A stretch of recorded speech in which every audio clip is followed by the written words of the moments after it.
اور ان کو 24 گھنٹے کی ریلیکس مل جائے اور وہ خوشی میں مسلمانوں کے ساتھ خوشی میں وہ شریک ہو، تو 24 گھنٹے کا خرچہ گزارا۔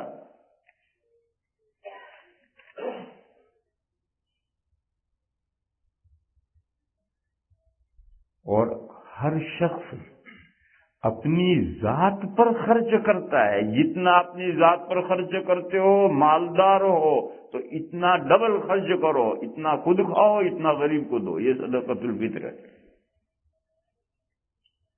لہذا رأس یمونہ ویلی علیہ، رأس یمونہ ویلی علیہ، راس ہیڈ، سر، ذات جس کا خرچہ برداشت کرتا ہے، یمونہ، اور جس پر سرپرستی کرتا ہے، یہ دو چیزیں اکٹھا ہو جائیں، جس کا خرچہ برداشت کرتا ہے اور جس کی سرپرستی کرتا ہے، یہ ہے سبب، اس کی وجہ سے صدقہ فطر واجب ہوتا ہے۔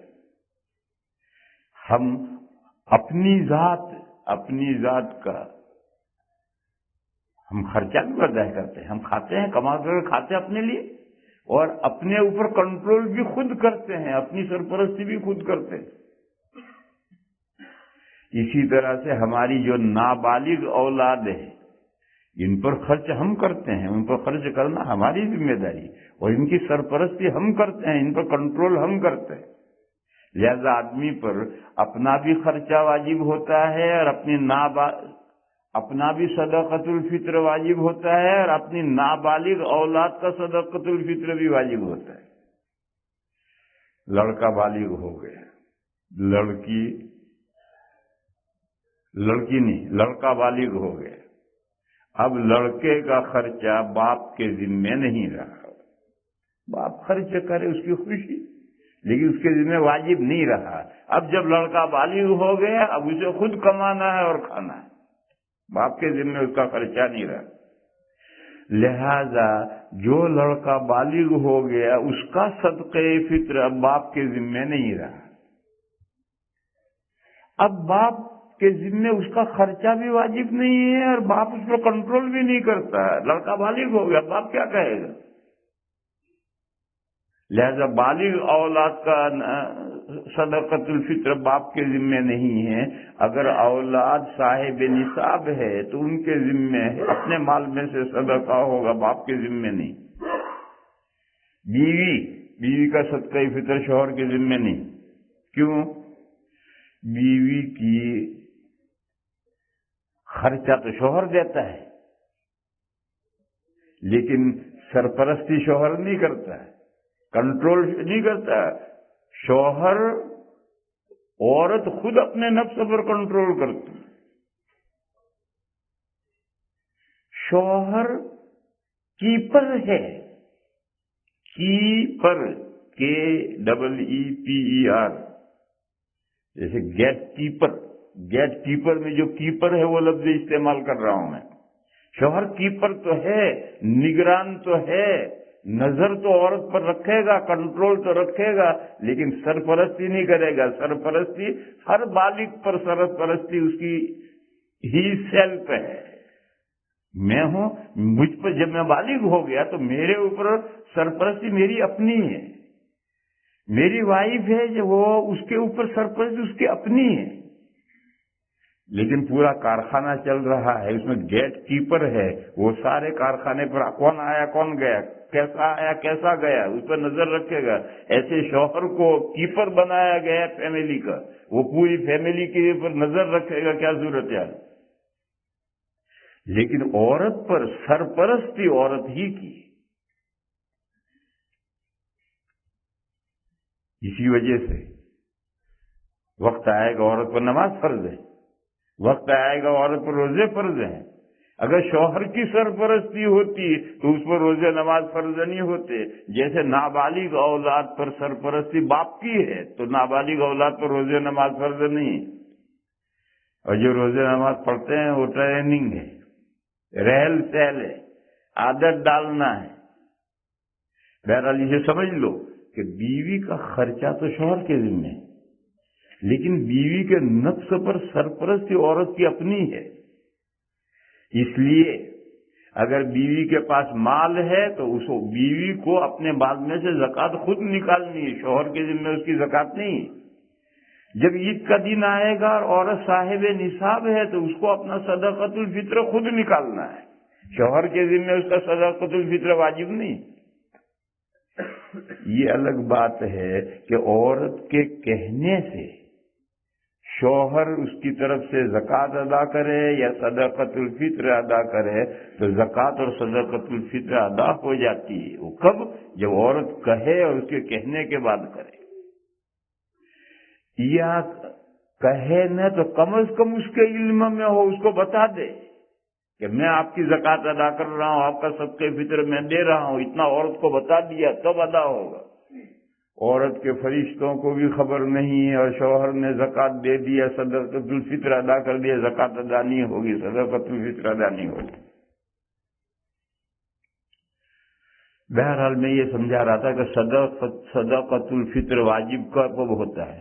رأس یمونہ ویلی علیہ، ایسی ذات جس پر آدمی سرپرستی کرتا ہے، جس کی سرپرستی کرتا ہے اور جس پر خرچہ کرتا ہے، یہ جب پایا جائے تو صدقۃ الفطر نفس وجوب آ گیا۔ اور پھر جب عید الفطر کو صبح صادق ہوئی، عید کی رات گزر گئی اور یکم شوال کی صبح صادق ہوئی، اس وقت اگر آدمی ایسی ذات موجود ہے اور صاحب نصاب ہے تو اب صدقۃ الفطر ادا کرنا واجب ہے۔ یہ زکوٰۃ میں نفس نصاب اور حولان حول، ایسے ہی ذات کا وجود اور عید کا دن۔ اور زکوٰۃ میں بتایا تھا کہ جب سے نصاب کا مالک ہے ایڈوانس زکوٰۃ دے سکتا ہے، یہاں بھی جب سے آدمی موجود ہے ایڈوانس صدقہ فطر دے سکتا ہے۔ رمضان میں دے، رمضان سے پہلے دے، 1 سال کا ایڈوانس دے دے، 2 سال کا دے دے، 10 سال کا دے دے، دے دے۔ جب تک وجود نہیں ہوا، بیوی حاملہ ہے، انہیں صدقہ فطر دے دیے، ابھی کہے گا صدقہ فطر، ابھی تو نفس وجود بھی نہیں پایا گیا۔ عید سے جب وہ دنیا میں پیدا ہو جائے گا بچہ، اس کے بعد آپ اس کا صدقہ فطر دے سکتے، اس سے پہلے نہیں دے سکتے۔ اور یہ ایڈوانس دینا ضروری نہیں، آپ دے سکتے ہیں صدقہ فطر۔ اور جس دن عید آ گئی اور عید الفطر کے دن صبح صادق طلوع ہو گئی، اب ادا کرنا ضروری ہے، چلو ادا کرو۔ اور اگر کوئی تاخیر کرے تو جب موقع ہو ادا کر، قضا نہیں ہوگا، ہمیشہ ادا ہی ہوگی، موت تک اسے وہ ادا کرنا ہے، اور نہیں ادا کرے گا تو آگے گردن نپے گی۔ جو زکوٰۃ کے مسائل ہیں وہی صدقۃ الفطر کے مسائل ہیں۔ کہ زکوٰۃ میں 2 چیزیں ہیں، ایک نفس وجوب نصاب سے آتا ہے، ایک وجوب ادا سال گزرنے سے آتا ہے۔ ایسے صدقۃ الفطر میں ایک وہ ذات جس پر سرپرستی کرتا ہے اور جس پر خرچ کرتا ہے، اس ذات کا پایا جانا، اس سے صدقۃ الفطر واجب ہوتا ہے۔ اور عید الفطر کی صبح صادق ہو جائے تو اب صدقۃ الفطر ادا کرنا واجب ہو جاتا ہے۔ ایک نفس وجوب ہے، ایک وجوب ادا ہے۔ پر جب نفس وجوب کا سبب پایا جائے تو صدقہ فطر ایڈوانس ادا کر سکتے ہیں، 1 سال کا کیا 10 سال کا کر لو۔ اور جب وجوب ادا کا سبب پایا جائے، یعنی عید کی صبح صادق ہو جائے، اب ادا کرنا واجب ہے، اب نکالنا واجب ہے۔ اور شاندار وقت یہ ہے کہ عید کے دن نماز سے پہلے نکال دو۔ اس کی وجہ وہی کہ جو دہاڑی پر کام کرنے والے ہیں ان کو اس دن کام کی فکر نہ رہے اور وہ مسلمانوں کے ساتھ عید کی خوشی میں شریک ہوں۔ اور اگر اس وقت نہ نکالے کسی وجہ سے تو پوری زندگی نکالنا ہے، اور یہ جو نکالنا ہے یہ قضا نہیں کہلائے گا، یہ بھی ادا ہی ہے۔ نماز قضا ہوتی ہے، کیوں؟ اس کا ٹائم مقرر ہے کہ 1 بج کر کے اتنے بجے ظہر کا وقت شروع، 3 بج کر اتنے بجے ظہر کا وقت ختم۔ ان للصلاۃ اولا وآخرا، ہر نماز کے اوقات کا بگننگ بھی ہے، اینڈ بھی ہے، اس لیے وہ اگر اینڈ آ گیا تو نماز قضا ہو گئی۔ زکوٰۃ اور صدقہ فطر مالی عبادتوں کے لیے ٹائمنگ نہیں ہے. ہاں کب واجب ہوگا یہ تو متعین ہے کہ جب سال پورا ہو گیا تو زکوٰۃ واجب، عید کا دن آ گیا صدقہ فطر واجب، لیکن اتنا وقت گزرنے کے بعد میں ٹائم ختم، ایسا نہیں ہے. لہذا پوری زندگی میں جب بھی ادا کرے گا وہ ادا ہی ہوگا. تو یہ پوچھ رہے ہیں کہ صدقۃ الفطر کیا ہے؟ یہ اللہ کا رکھا ہوا ایک حق ہے زکوٰۃ کی طرح. زکوٰۃ کا تذکرہ چونکہ قرآن میں ہے لہذا وہ فرض ہے، اور صدقۃ الفطر کا ذکر حدیثوں میں ہے، اس لیے یہ حنفیہ کے نزدیک واجب ہے. پھر کہتے ہیں اس کے کیا تقاضے ہیں؟ اس کے تقاضے کا ادا کرو. اور کیا تقاضے ہوتے ہیں؟ کن کن پر دینا ضروری ہے اس کا جو میں نے بتلا دیا کہ جس کے پر خرچہ کرتا ہے یعنی شرعاً اس پر خرچہ کرنا واجب ہے اور اس پر سرپرستی کرتا ہے، یہ سبب ہے. اور وہ ہے آدمی کی ذات. میں اپنی ذات پر خرچہ کرتا ہوں اور اپنی ذات پر سرپرستی کرتا ہوں. نابالغ اولاد اور پہلے غلام باندی تھے، جو بھی غلام باندی ہے اس کا صدقۃ الفطر مولا کے ذمہ ہوگا، کیونکہ ان غلام باندیوں پر خرچ کرنا، ان پر سرپرستی کرنا آقا کرتا ہے. پھر اس کے بعد لغو باتیں ہیں بیکار، بیٹھے بیٹھے کام کچھ نہیں ہے تو لکھتا ہی چلا گیا اللہ کا بندہ. اس کے بعد یہ ہے کہ صدقۃ الفطر اموات کی طرف سے ادا کر سکتے نہیں. صدقۃ الفطر اموات کی طرف سے صدقۃ الفطر ادا کر سکتے ہیں نہیں. اس کا جواب آپ کی سمجھ میں آ گیا ہوگا. جو مردے ہیں ان پر کون خرچ کرتا ہے اور کون ان کی سرپرستی کرتا ہے؟ وہ تو اس دنیا سے چلے گئے، تو اب ان کی طرف سے صدقۃ الفطر کا کیا مطلب ہے؟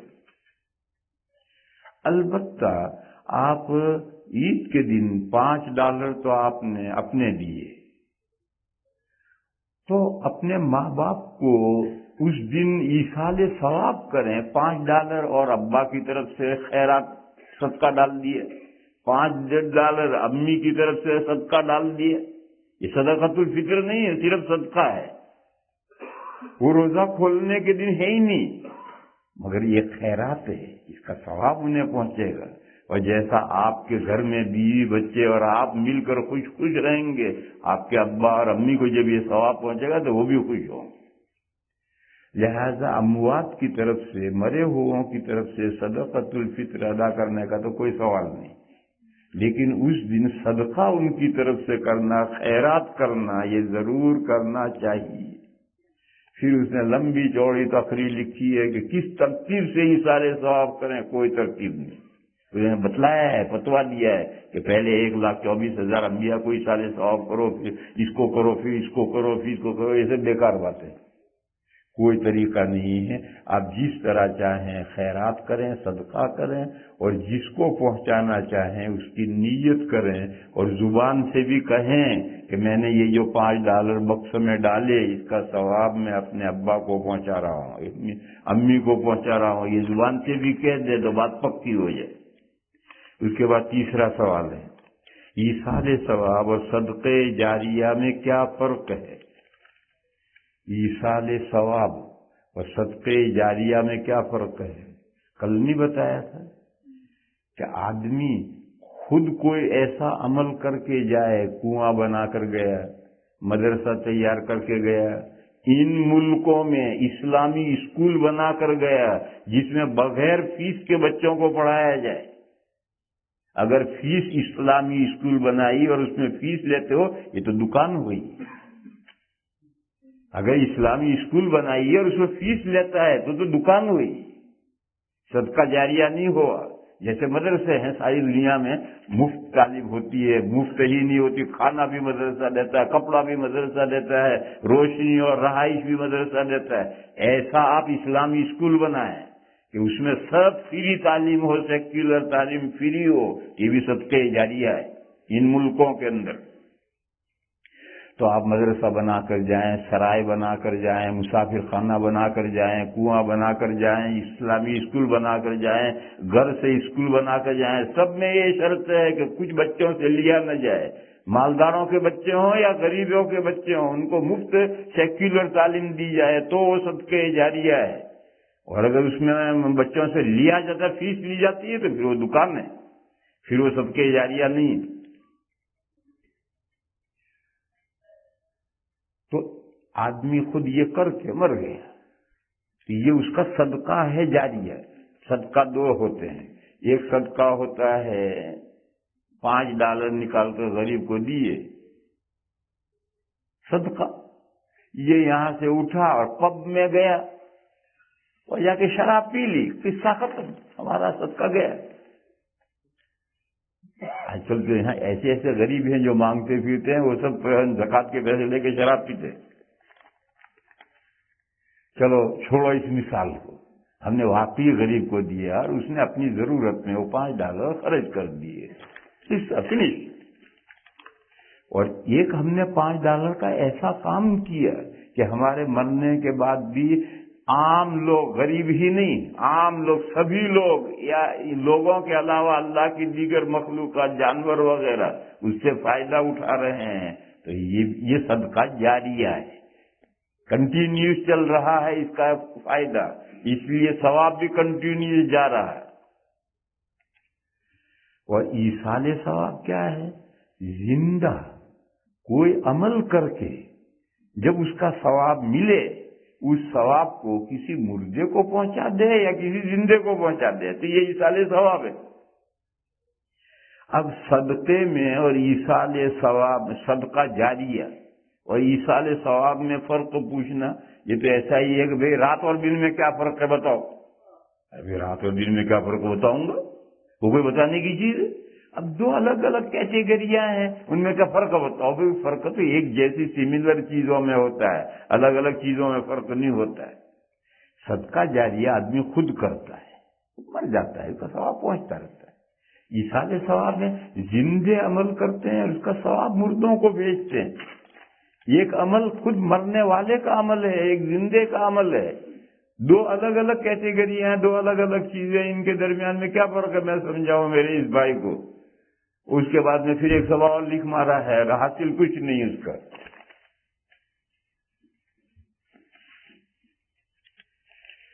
اتنا ہے تحریر اچھی، لکھنا اچھا ہے، رائٹنگ اچھی ہے، املا کی غلطیاں ہیں مگر رائٹنگ اچھی ہے۔ اس ملک میں ایسی اچھی رائٹنگ ہمارے مدرسوں میں طلبہ کی نہیں ہوتی۔ ہمارے دارالعلوم میں، ہمارے مدرسوں میں بہت سے طالب علم ایسے ہوتے ہیں کہ اتنی اچھی رائٹنگ نہیں ہوتی، لیکن املا کی غلطیاں ہیں۔ زبان بہت شاندار ہے، لکھا بہت شاندار ہے، لیکن روزے کی حالت میں لکھا ہے جبکہ دماغ کا ایک اسکرو ڈھیلا ہو جاتا ہے۔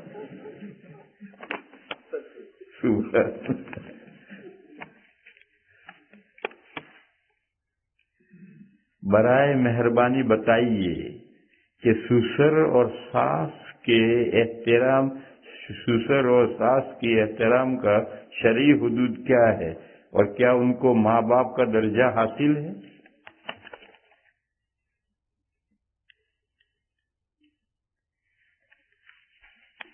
کس کے ماں باپ؟ وائف کے تو ماں باپ ہیں، وائف کے تو ماں باپ ہیں ہی، یا ہسبینڈ کے تو ماں باپ ہیں ہی، اور دونوں کے کیسے ہوں گے؟ دونوں کو تھوڑی ہی جنا ہے، دونوں کو جنیں گے تو بھائی بہن ہو گئے، کیسے نکاح ہوگا؟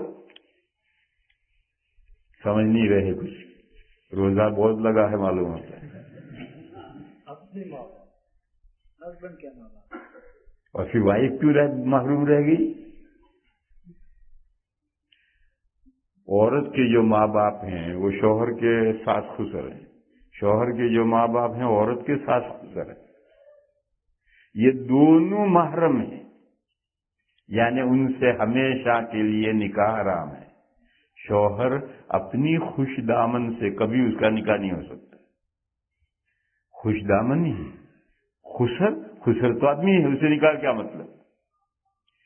اور وائف اپنے شوہر کے باپ سے، وہ باپ دادا پردادا آدم علیہ السلام تک نکاح نہیں ہو سکتا وائف کا، وہ محرم ہے. اور ہسبینڈ کی امی سے نکاح کیا سوال ہے؟ یہ بھی مونس ہے. اس لیے مسئلہ دو طرفہ ہے. شوہر کے ساس سسر یعنی بیوی کے ماں باپ، اور بیوی کے لیے شوہر کے ماں باپ ساس سسر، یہ حقیقی ماں باپ ہیں یا نہیں؟ اگر جنا ہے تو ہیں، نہیں جنا تو نہیں ہے. کہ بیوی کے جو ماں باپ ہیں ان سے بیوی ان کی لڑکی ہے تو وہ حقیقی ماں باپ ہیں. شوہر کے جو ماں باپ ہیں وہ ان سے جنا ہے انہوں نے، تو یہ حقیقی ماں باپ ہیں. اب یہ وائف کے لیے ماں باپ، وہ کیسے ماں باپ ہو جائیں گے؟ ہسبینڈ کے لیے بیوی کی طرف کے ماں باپ وہ کیسے ماں باپ ہو جائیں گے؟ جنا تو ہے نہیں، کیسے ماں باپ ہو جائیں گے؟ جو جنے گا وہی تو ماں باپ ہے. میرے بھائیو، ایسا ہے جیسا ایڈopشن، متبنہ، منہ بولا بیٹا بیٹی. آج بھی غیر مسلموں میں، ہندوستان کے ہندوؤں میں، آپ کے یہاں کے غیر مسلموں میں، اللہ جانے کیا، میں نہیں جانتا، ہندوستان کے ہندوؤں میں منہ بولا بیٹا بیٹی حقیقی بیٹا بیٹی ہو جاتے ہیں. اسلام سے پہلے بھی ان کو حقیقی بیٹا بیٹی کہتے تھے. خود نبی پاک صلی اللہ تعالی علیہ وسلم نے حضرت زید بن حارثہ کو بیٹا بنایا تھا، تو وہ زید بن حارثہ زید بن محمد کہلاتے تھے. باپ کی جگہ پر نبی پاک صلی اللہ تعالی علیہ وسلم کا نام لیا جاتا تھا. لیکن ایک وقت آیا اور اس نے یہ کہا کہ یہ قرآن کریم میں آیتیں نازل ہوئی اور کہا یہ طریقہ رونگ ہے. ادعوہم لآبائہم، جو ان کے باپ ہیں انہیں کے نام سے فادر کی جگہ پر اپنے باپ کا نام لکھو. اور یہ جس نے ایڈاپٹ کیا ہے یہ تو اجنبی ہے، یہ نہ باپ ہے نہ ماں ہے. جب نہ باپ ہے تو اگر لڑکی ایڈاپٹ کیا ہے تو لڑکی جب بالغ ہو جائے گی ایڈاپٹر کے ساتھ پردہ ہوگا. اگر لڑکا ایڈاپٹ کیا ہے کسی عورت نے، لڑکا جب بالغ ہو جائے گا تو اس عورت کے ساتھ ایڈاپٹر کے ساتھ پردہ ہوگا. وہ ماں تھوڑی ہے، باپ تھوڑی ہے. ماں اور باپ تو وہ ہیں جنہوں نے جنا ہے. کہ منہ سے ہم نے کہہ لیا ہے، منہ سے کہنے سے کیا ہوتا ہے؟ جمع خرچ کرنے سے کیا فائدہ ہے؟ قرآن کریم نے اس کی ایک مثال دی. کچھ لوگ بیوی کو ماں کہہ لیتے ہیں، اس کو عربی میں زہار کہتے ہیں. تو اگر کوئی کہے بیوی سے کہ وہ اس کی ماں ہے، یا یہ کہے کہ وہ اس کے ماں کے پیٹ جیسی ہے،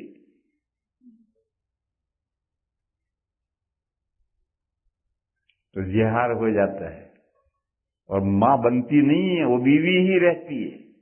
لیکن ایسی بری بات کہی ہے تو زہار کا کفارہ دو، پھر بیوی سے فائدہ اٹھاؤ. ان امہاتہم الا اللائی ولدنہم، مائیں تو وہ ہیں جنہوں نے جنا ہے. تو بیوی کو جو ماں جیسا کہہ رہا تھا، تیری بیوی نے تجھے جنا ہے، لیکن اوپری بات کہہ رہا ہے. وہ الگ مسئلہ ہے، رضاعت کا حکم ہے. میں رضاعت کے مسئلے بیان کر رہا ہوں. یہ پوچھ رہا ہے کہ اگر دودھ پلایا ہو تو دودھ پلا تو رضائی ماں ہے، پھر ایڈاپٹر کہاں رہا؟ ایڈاپشن کا مسئلہ ہی ختم ہو گیا، اب تو رضائی ماں ہو گئی. اور اگر ڈبے کا دودھ پلایا ہو تو پھر ڈبے کا بیٹا ہو گیا، وہ ڈبا رضائی ماں ہو گیا.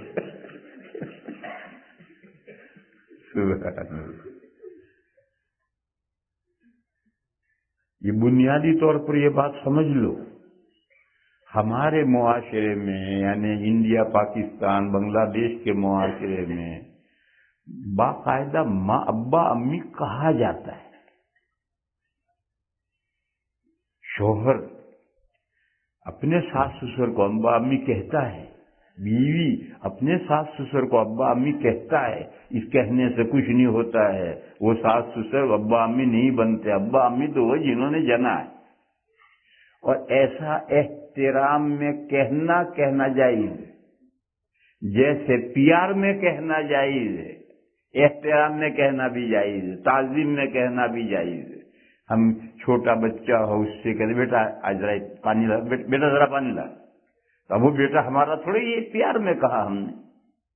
ایسے چھوٹے لوگ بڑے کہیں کہ ابا السلام علیکم، تو ابا تھوڑی ہے، اس کو تعظیم میں کہا۔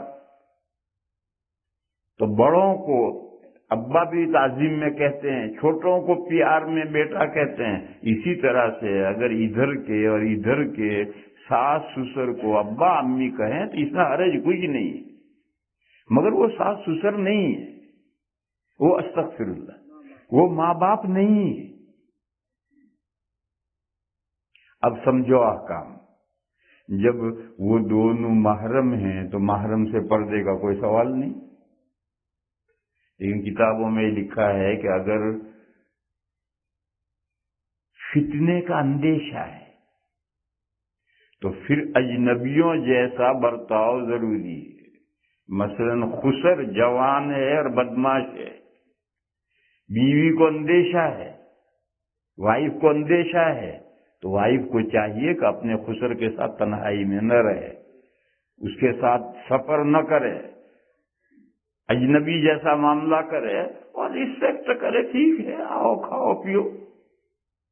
کبھی ایسا ہوتا ہے کہ داماد بدماش ہوتا ہے اور ساس جوان ہوتی ہے، تو پھر اس ساس کو اس داماد کے ساتھ اجنبی جیسا برتاؤ کرنا، اور اگر ایسا نہیں کرو گے تو معاشرے میں فساد پیدا ہوتا ہے، وہ آپ لوگ مجھ سے زیادہ جانتے ہیں۔ لہذا اگر کوئی فتنے کا اندیشہ نہیں تو پھر وہ محرم کی طرح ہے، جیسے بھائی، ابا، چچا، ماموں محرم ہے، ایسے خسر بھی محرم ہے، عورت کے لیے داماد بھی محرم ہے، اس کے ساتھ حج میں بھی جا سکتی ہے خوش دامن۔ لیکن اگر فتنے کا اندیشہ ہے تو پھر اس داماد کے ساتھ جانے کی، حج میں جانے کی اجازت نہیں ہے۔ اگر خسر بدماش ہے، گڑبڑ ہے، تو بہو کو اس کے ساتھ حج میں جانے کی اجازت نہیں۔ اور اگر ایسا کوئی فتنے کا اندیشہ نہیں ہے تو بہرحال وہ محرم ہے۔ اس کے بعد مسائل رہتے ہیں رسپیکٹ کے، تو جب جو بھی محرم ہے، بھائی محرم ہے تو بھائی کے ساتھ معاملہ بھائی کی طرح ہوگا، چچا محرم ہے اس کے ساتھ چچا کا معاملہ ہوگا، ماموں محرم ہے تو اس کے ساتھ ماموں جیسا محرم ہوگا، ابا محرم ہے تو اس ابا کے ساتھ ابا جیسا معاملہ ہو۔ بس ساس خسر یہ محرم ہے، ان کے ساتھ کیسا معاملہ کرنا چاہیے؟ ان کے ساتھ ماں باپ جیسا ہی معاملہ کرنا چاہیے۔ اسی لیے ہمارے معاشرے میں ابا امی کہہ کر پکارتے ہیں، ان کے ساتھ معاشرے میں ابا امی جیسا ہی معاملہ کرنا چاہیے۔ اچھا، ماں باپ تو جب بڈھے ہو جاتے ہیں تو دھکا دے کر اولڈ پیپل ہاؤس میں بھیج دیتے ہیں، ان کو بھی بھیجو۔ ماں باپ سمجھے نہیں، تم ہنسے ہی نہیں تم لوگ۔ ماں باپ کے ساتھ اس ملک میں اب یہ برتاؤ ہو رہا ہے، سب نہیں، الحمدللہ اچھی اولاد بھی ہے، اور تھوڑی نہیں، الحمدللہ بہت بچے ہیں جو اچھی اولاد ہیں، ماں باپ کے آخری سانس تک خدمت کرتے ہیں، ایسی بھی اولاد ہے۔ لیکن کچھ ناہنجار اور نالائق اولاد ایسی ہے کہ ماں باپ کو بڑھاپے میں گیٹ آؤٹ، اب وہ بیچاری جا رہی ہے اولڈ پیپل ہاؤس میں، وہاں پڑی ہے، نہ کوئی پرسان حال ہے، نہ موت و حیات کے وقت میں کوئی کلمہ پڑھانے والا ہے، ایسی نالائق اولاد بھی۔ کیوں؟ بیوی کا ڈیمانڈ ہے کہ وہ ڈوہو ڈوسیاں انہیں جو ہے، بیوی کا ڈیمانڈ ہے کہ بڈھا بڈھی گھر میں نہیں چاہیے، تو پھر اگر مرد کے ساس سسر تو مرد بھی ڈیمانڈ کرے کہ تیرے ماں باپ یہاں نہیں چاہیے، نہیں چاہیے تو نکالو انہیں بھی گیٹ آؤٹ۔ میرے بھائیو، یہ غلط طریقہ ہے، یہ غلط طریقہ ہے۔ ماں باپ کے ساتھ حسن سلوک کرو گے تو اس کا صلہ اسی دنیا میں پاؤ گے. بعض نیکیاں ہیں اس کا صلہ، پورا صلہ نہیں، پورا صلہ تو آخرت میں ملے گا، برکت اسی دنیا میں پاؤ گے. اور اگر ماں باپ کے ساتھ عقوق، نافرمانی اور ان کے ساتھ بد سلوکی کرو گے تو اس کی سزا بھی اسی دنیا میں پاؤ گے. کہتے ہیں ایک شخص اپنے باپ کی ٹانگ پکڑ کر کے گھسیٹ کر لے جا رہا تھا، گھر سے باہر لے گیا باہر پھینکنے کے لیے. آدھے آنگن میں گیا تو باپ نے کہا بیٹا رک جا، میں اپنے ابا کو ٹانگ گھسیٹ کر یہیں تک لایا تھا. اس نے کہا بس رک جا، میں اپنے ابا کی ٹانگ گھسیٹ کر یہیں تک لایا تھا. جو باپ کے ساتھ کیا ہے وہی اولاد تمہارے ساتھ کرے گی. آج تم نے باپ کو گیٹ آؤٹ کیا ہے، بے در خانمان کر دیا، تو کل تمہاری اولاد بھی تمہارے ساتھ یہی کرے گی. اس لیے میرے بھائیوں، برتاؤ کے اعتبار سے ان کے ساتھ ماں باپ جیسی خدمت کرنا، ان کو ماں باپ جیسا قابل احترام سمجھنا، ان کی تعظیم کرنا، ان کی ہر خدمت کرنا، اس میں ماں باپ کی جگہ پر آپ ضرور رکھیں انہیں، لیکن حقیقت میں ماں باپ نہیں ہیں. لہذا جہاں فتنے کے اندیشے ہیں وہاں ساس اور خسر کے ساتھ بھی محرم جیسا معاملہ نہیں ہوگا، اور جہاں فتنے کا اندیشہ نہیں ہے وہاں وہ ماں باپ کے درجے میں ان کو رکھنا چاہیے اگرچہ وہ ماں باپ نہیں ہے. وآخر دعوانا الحمد